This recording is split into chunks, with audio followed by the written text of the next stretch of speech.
Hey, what's going on guys? Maldiva here, and today we're going to look at the Affliction talents, talk about traits a little bit, and also the playstyle of Affliction Warlock currently in Arena. So I'm going to go over two different playstyles slash builds because the playstyle depends on what traits you have, and depending on your traits, also your talents will change. So as of recently, the spec and build that Warlocks had to play with was called Inevitable Demise, which was this Drain Life trait. So basically, you would try to get Inevitable Demise in every slot, and then stack up the buff that you get from this with your corruptions on everybody. So you'd prioritize corruption over anything. But as of last night, Blizzard completely shut off this trait in PvP, so it's not working anymore. And now it looks like we have to go for the trait called Sudden Onset. So this is going to buff your agony damage, which means now the build we're going to do is built into agony. So level 15 talents, this always stays the same because you never want to play Nightfall, you never want to play Drain Soul.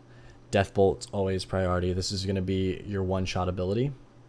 So in your opener, you're going to pop your Dark Soul, get a ton of UAs on the target, Dark Glare, and a Deathbolt. That always stays the same. Level 30, this is what changes based on the traits. So when you were playing the Corruption trait, you had to spec Absolute Corruption because it just made sense. But now, since we're playing the Agony trait, you're going to want to spec into this Agony right here. And no Siphon Life because you just don't have the globals for it, and you really want to buff that trait because your Agony is going to do a ton of damage. It should always be your top damage when you look at your breakdown.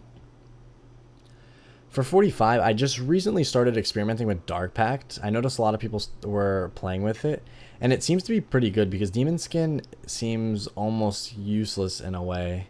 And Dark Pact, if you use this at high health, it gives you a pretty huge absorb, which is needed because Warlocks just get ran over at the moment. We're just so squishy. So I'm doing a lot of experimenting with Dark Pact, and it feels pretty good. For level 60, you're just always Phantom Singularity. There's just no question about it. The other two, I would never really play them. You just don't have to think about it. It's instant, does a bit of damage, and it also cleaves if they're close enough.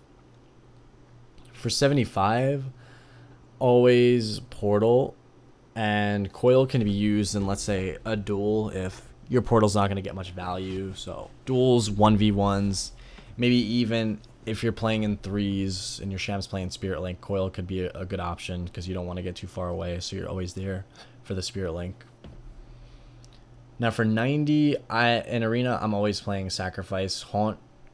Single target, like this would be the best option if you can have 100% uptime on it, but it's going to be like almost impossible in Arena to have this up 100% of the time. So that's why I opt in for the Sacrifice. It does a really huge amount of damage. If you look at your breakdown, you'll see how much Sacrifice is doing, and you still get the pet ability with that. So you can sacrifice a Fell Hunter, still have Spell Lock, sacrifice Imp, you gain Dispel. It's pretty useful, so I really like that. And if you're trying to Dispel with the Imp, they obviously can't kill it because there's no pet out because you sacked it, and the Warlock just dispels, and the dispel is usable while silenced and stunned. And for the last one, I am always spec'd into Dark Soul Misery. I just love the haste that this brings and the offensive pressure that you can put out in the opener. So when you have all your shards, you can dump UAs with Dark Soul and then pop Dark Glare into the Deathbolt, and it's going to hit really hard because haste increases the damage of your Deathbolt because the dots are increased. The rate at which they tick is increased, not the actual damage, but DPS wise, it's going to be an increase with the haste. So I just like this. If you play with creeping, you're going to be annoyed trying to keep up your dots because unless you play Absolute Corruption, but still, I don't know. I like Dark Soul over that, so I would never play it. Now moving on to the PvP talents, I haven't changed my trinket. I'm always playing Gladiator's Medallion. Relentless doesn't stack with the Orc Racial anymore, so there's no point in playing it. So I'm always Medallion. And now for my PvP talents, for Arena, I am always Gateway Mastery. You need that extra range and the reduction on the cooldown because Warlocks need everything they can take right now to escape. And Rotten Decay, I think Rotten Decay just feels really good. So you get a ton of UAs out. Maybe their lining, you could just drain. You're also going to need to maybe drain for the heal. It's not going to heal as much because we lost the inevitable demise trait, but still pretty useful. Good filler. So I think it just makes Warlock feel a lot better when you play with that. Now for the third one, this is the talent that I'm going to be swapping out a lot. So Netherward, I'll play this like versus mages or any caster. Boomkin Ellie. That's going to have a lot of value. If there's not a team that I have to reflect against, so let's say a warrior rogue, any healer, for example, you're not really going to need reflect. Because I know warriors could, let's say play with an enhanced sham, and then you can reflect his kick. Or a demon hunter, you can reflect his kick as well, DK. But I just don't see it worth it because of the long cooldown, and they nerfed it to 3 seconds from 5. So I find it more value to play one of the curses. Either weakness, if you're fighting a warrior, I think weakness is really, really good because warriors do a ton of damage. But also you could play tongues for the healers. If they're a healer that has to cast a lot, like priests, they're really big casters. So putting that on them, it's going to slow them down a ton and probably be way more valuable than Netherward. It really sucks that nerf on Netherward. It hurts a lot.